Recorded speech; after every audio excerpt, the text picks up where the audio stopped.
I think kids can come to school thinking that there's hard work on the one hand and there's happiness on the other. And what the teachers manage to do is bring those together, and there's nothing like the joy of a child who has worked hard and met the goals that she's set for herself or exceeded those goals. At Sabot, we put children at the heart of their own education. We seek their perspective, and the way we do that is put provocations in front of them. That's a word that means it could be an event, it could be a medium, it could be an idea. Then observing them and watching for what their interest will be, what it can provoke, what comes alive for them and is vital. Because the teacher has put things in front of the kids that are so interesting, the children sort of develop their own momentum and their interest. So it's not always about each individual's personal interest. Sometimes it's about making an interest. And that's where the teachers show their true artistry, because they can sort of steer interest in one direction or another so that the students are investigating things that are really worthwhile. Because if you're following something you're really interested in and diving into it and researching it, you're going to go deeper. You're going to try things that maybe are difficult.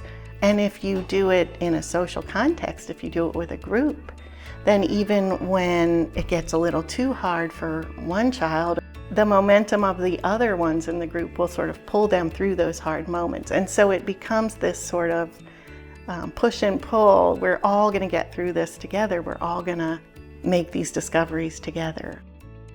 We needed lots of teamwork. If one person didn't know how to make a bridge, another person could come and help. Our children collaborate in really honest and sometimes funny ways. They rely on one another, they recognize one another's strengths and weaknesses.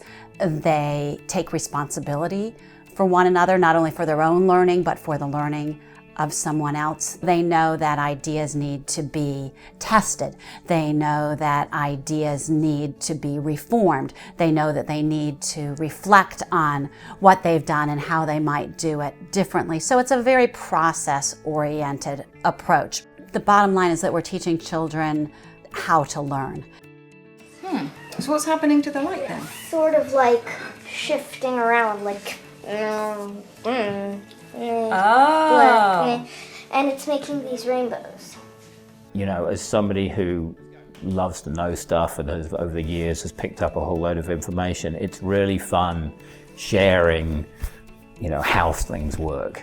And we have to back off from that. We have to let the kids find out and investigate why things work the way they do, rather than just saying, this is it. Because even the interested ones, if it's just this is it, they may go, yeah, I understand that, and that makes sense, but they don't have that really ingrained, deep knowledge.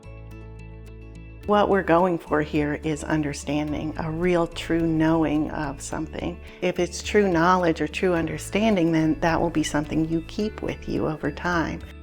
We really challenge them, or want to challenge them, to take risks with their work. There's a culture and atmosphere here at Sabot that supports that. It's not just paint we put on this wood. It's teamwork, it's collaboration, and most important of all, it's our friendship.